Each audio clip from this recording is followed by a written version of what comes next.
हर चीज़ में वहाँ भ्रष्टाचार चल रहा है। भ्रष्टाचार जो है वही इसकी मुझे सबसे बड़ी वजह नज़र आ रही है। वरना सबसे महत्वपूर्ण कार्य तो ये है ना कि कोई भी अगर प्रसाद बन रहा है तो उसकी एक एक इंग्रेडिएंट को उसके चेक किया जाए, एक बार नहीं 10-10 बार चेक किया जाए, क्योंकि ये आस्था का मामला है। तो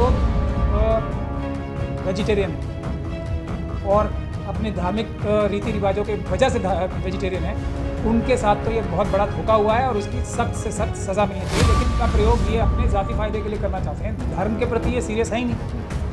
अगर कहीं से भी इनको पैसा चुराने का, पैसा लूटने का मौका मिल जाए, ये तो उसी काम पे लिखा है ना, राजनीतिक फ़ायदा मिल जाए, उसके लिए किसी चीज़ को भी बेच सकते हैं।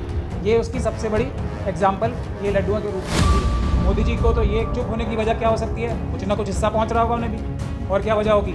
अगर किसी के ऊपर कार्रवाई हुई, उसने बता दिया जी मुझे तो ये फेंका ही मोदी जी के चेलों ने या मोदी जी ने दिलवाया था, अडानी अंबानी या यूसुफ लुलू ने दिलवाया था, तो मोदी जी कहाँ जाके मुँह छुपाएंगे? ये तो एक धार्मिक गुरु भी है ना योगी जी, तो उन्हीं को कम से कम योग इसके खिलाफ, हमारे नरेंद्र मोदी जी के खिलाफ एक्शन लेना चाहिए ना, कि उनके द्वारा लड्डू मंगाए गए थे। कोई योगी जी ने तो लड्डू मंगवाए नहीं थे वहाँ से, और लड्डू वहाँ पे भी देखिए राम मंदिर में भी बिना चेक किए खिला दिए सकते हैं। क्या लग रहा है सर, जिस तरीके से तिरुपति बालाजी में जो हुआ लड्डू वाला, उसमें बताया जा रहा है कि चर्बी मिली है गाय की चर्बी, सुअर की चर्बी और मछली का तेल मिलावट।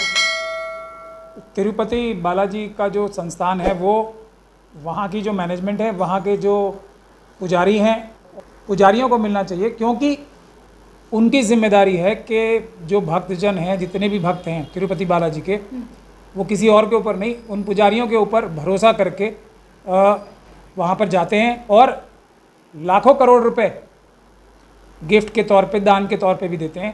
तो सबसे महत्वपूर्ण जिम्मेदारी इस आस्पेक्ट की कि किसी का भी धर्म भ्रष्ट ना हो। हर एक व्यक्ति को आर्टिकल 26 जो है भारत का संविधान, अपना धर्म को अपने तरीके से मानने की आज़ादी है, और ये निश्चित तौर पे जो लोग वेजिटेरियन हैं और अपने धार्मिक रीति रिवाजों के वजह से वेजिटेरियन हैं, उनके साथ तो ये बहुत बड़ा धोखा हुआ है और उसकी सख्त से सख्त सज़ा मिलनी चाहिए। लेकिन इसका दोष किसी और पे मरना, अपनी बेईमानी, अपनी चोरी छुपाना है, किसी और पे इसका दोष जाना ही नहीं चाहिए। प्योरली ये वहाँ की मैनेजमेंट के ऊपर जाना चाहिए, जो इस बात का भी ख्याल नहीं रख पाई। और इसका रीज़न ऑब्वियस हो सकता है कि अगर हर चीज़ में वहाँ भ्रष्टाचार चल रहा है, भ्रष्टाचार जो है वही इसकी मुझे सबसे बड़ी वजह नज़र आ रही है। वरना सबसे महत्वपूर्ण कार्य तो ये है ना कि कोई भी अगर प्रसाद बन रहा है तो उसकी एक एक इंग्रेडिएंट को उसके चेक किया जाए, एक बार नहीं 10-10 बार चेक किया जाए, क्योंकि ये आस्था का मामला। लेकिन सर अभी मामला सुप्रीम कोर्ट में पहुंच गया है, याचिका दायर हो गई, कहा जा रहा है अब एसआईटी का गठन होना चाहिए, जांच होनी चाहिए एसआईटी की। नहीं, जांच हो क्या, जांच भी होनी चाहिए उन लोगों को सज़ा दिलवाने के लिए, लेकिन जिन लोगों की आस्था को ठेस पहुंची है उनका क्या? तो जिन लोगों ने ये किया है और जिन लोगों की आस्था को ठेस पहुंची है, उन्हें सोचना चाहिए कि इनका पश्चाताप कैसे होगा और शुद्धिकरण कैसे होगा उन सभी लोगों। लेकिन देखिए यही लड्डू थे जो अयोध्या की प्राण प्रतिष्ठा में भी आए थे, जब रामलला की प्राण प्रतिष्ठा हुई थी तब आए थे। उसमें हमारे नरेंद्र मोदी जी भी थे, प्रधानमंत्री भी थे, योगी जी भी थे, सब लोगों ने खाए थे यही लड्डू। तो क्या लग रहा है, ये सारे एक ही जैसे तो हैं। धर्म का प्रयोग ये अपने जाति फायदे के लिए करना चाहते हैं, धर्म के प्रति ये सीरियस है ही नहीं।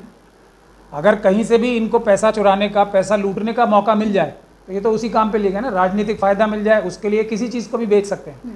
ये उसकी सबसे बड़ी एग्जाम्पल ये लड्डुओं के रूप में मिली है, अगर ये बात सही है तो। लेकिन स्वामी परमहंस कह रहे हैं कि अब हिंदू राष्ट्र बन के रहेगा, सारे सनातनियों को तलवार लेके सड़कों पे आ जाना चाहिए।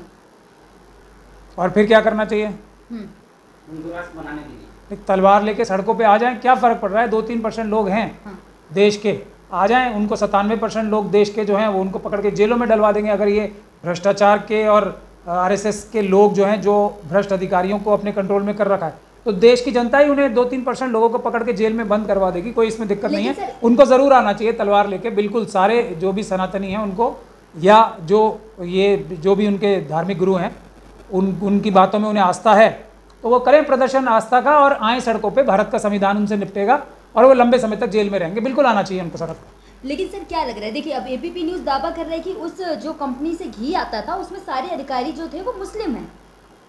तो मैं कह तो रहा हूँ, अगर ऐसा है, हालांकि ऐसा, क्योंकि ये ऐसे न्यूज़ चैनल का नाम ले रहे हो जो वैसे ही क्रिमिनल न्यूज़ चैनल है, तो इसलिए मुझे प्रथम दृष्टया यानी कि एकदम से यकीन नहीं आ रहा, क्योंकि वो तो झूठ के लिए जाने जाते हैं ना। उनके जितने भी एंकर्स हैं या उनका एडिटोरियल जो सब तो बेईमान और झूठे लोग हैं ना, वो उसमें कोई कहने की गुंजाइश ही नहीं है। जी एक दूसरा चैनल है, ये इस तरह के जितने भी क्रिमिनल चैनल्स हैं वो तो क्रिमिनल्स हैं, उनकी बात में भरोसा करना बहुत ही खतरे का काम है, भरोसा नहीं करना चाहिए। ये सभी झूठ बोलने वाले लोग हैं, एक बात। दूसरी बात, अगर ऐसा सच है तो फिर तो और भी ज़्यादा डूब मरना चाहिए तिरुपति बालाजी की मैनेजमेंट को, कि वो मुसलमानों के हाथ से ली हुई चीज़ जो थी उसको भी उन्होंने ठीक से, जबकि वो शक करते हैं मुसलमानों के ऊपर, तो उसको भी ठीक से चेक नहीं किया, तो डूब मरना चाहिए इन सबको। और ये ABVP न्यूज़ चैनल वाले क्या कर रहे थे, सिर्फ मोदी जी की चमचागिरी में और अपने इधर उधर से लाइजनिंग करके पैसे कमाने में ही व्यस्त हैं, रिश्वतें लेके। इनको पहले से नहीं देखना चाहिए था कि ये कितने दिन से, सालों से ऐसा काम चल रहा है। इनके किसी रिपोर्टर ने क्यों न्यूज़ नहीं किया? अगर ये न्यूज़ वाले न्यूज़ रिपोर्टर, इनके खोजी पत्रकारिता इनकी कहाँ गई? लेकिन सर क्या लग रहा है, क्या सारे मंदिरों और जो ट्रस्ट हैं जहाँ पे ऐसा प्रसाद बनता है, क्या सबको बाबा रामदेव से घी लेना चाहिए? क्योंकि बाबा रामदेव कहते हैं शुद्ध गाय का देसी घी। ये लो और बोलो, एक और बड़े झूठे की बात पे आप यकीन कर रहे हैं। मतलब आप क्या चाहते हैं? मैं तो ये कह रहा हूँ, बाबा रामदेव के ऊपर तो बिल्कुल भरोसा नहीं करना चाहिए। क्यों नहीं करना चाहिए? शुद्ध गाय का पतंजलि घी वो जो बोल रहे हैं वो तो झूठ है ना। जैसे नरेंद्र मोदी जी सारी बातें झूठ बोलते हैं, वो उन्हीं के तो चेले हैं। हाँ।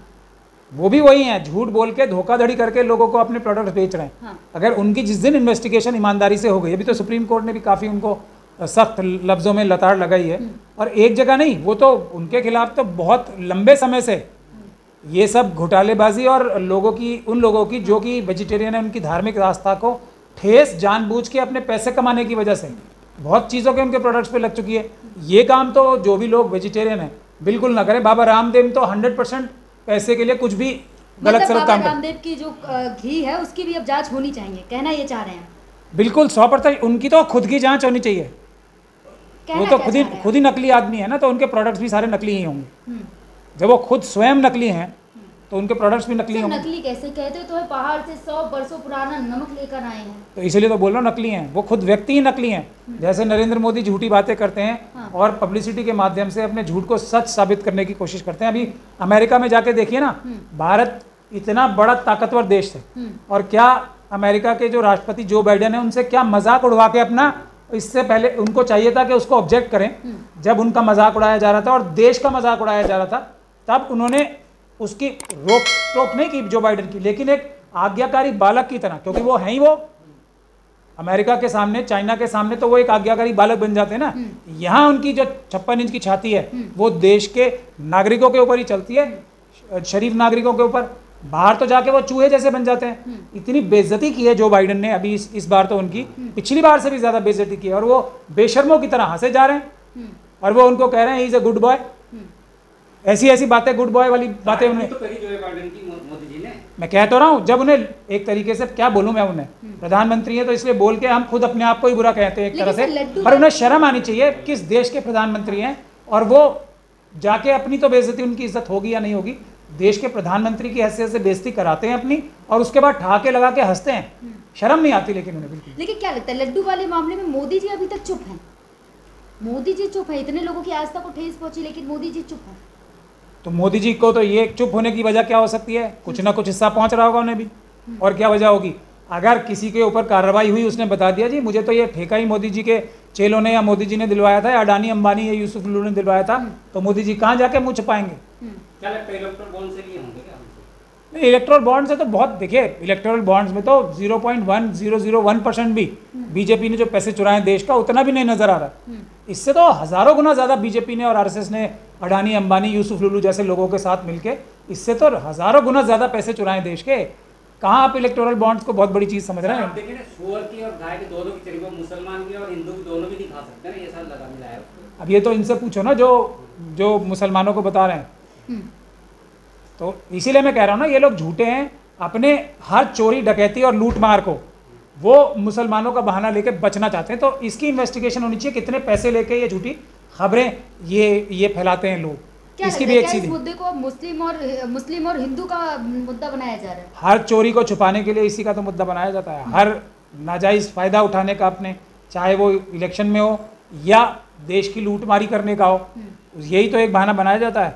और इस बहाने को जो अपोजिशन पार्टीज हैं वो हजम करती हैं। मुझे तो इस बात पे हैरानी भी होती है और हंसी भी आती है। लेकिन इस पे योगी जी की प्रतिक्रिया है। योगी जी कह रहे हैं कि सख्त से सख्त कार्रवाई होगी और कड़ी से कड़ी सजा मिलेगी जिसने ये किया है। पश्चाताप कैसे करेंगे योगी जी, और मोदी जी को पश्चाताप कैसे कराएंगे? वो तो एक धार्मिक गुरु भी है ना योगी जी, तो उन्हीं को कम से कम योग इसके खिलाफ, हमारे नरेंद्र मोदी जी के खिलाफ एक्शन लेना चाहिए ना, कि उनके द्वारा लड्डू मंगाए गए थे। कोई योगी जी ने तो लड्डू मंगवाए नहीं थे वहाँ से। और लड्डू वहाँ पे भी देखिए राम मंदिर में भी बिना चेक किए खिला दिए सबको। 500 किलो आए थे ना, तो बिना चेक किए कि ये किस प्रकार से किस तरीके से बने हुए हैं, बिना चेक किए खिला दिए सबको। ये है दुर्भाग्यपूर्ण बात। इसलिए मैं ये बता रहा हूँ ना, ये इनकॉम्पिटेंट है हर जगह। इनको कोई काम करने की तरीका आता ही नहीं है। ये कुछ भी काम ठीक से नहीं कर सकते आरएसएस और बीजेपी वाले लोग, सिवाय देश में लूटमार करने के, पैसे चुराने के। इनको कोई काम आता नहीं। लेकिन अनिरुद्ध आचार्य कह रहे हैं कुछ कट्टरपंथी लोग हैं जो इस तरीके की हरकत करते हैं। किस तरीके की? जो लड्डुओं में जो तेल और जो घी जो मिलावट की है उसको। अब देख लीजिए कट्टरपंथी किन लोगों के हाथ में तिरुपति बालाजी है, वो कट्टरपंथी हैं या नहीं है, ये अनिरुद्ध आचार्य जी से ही पूछिए आप।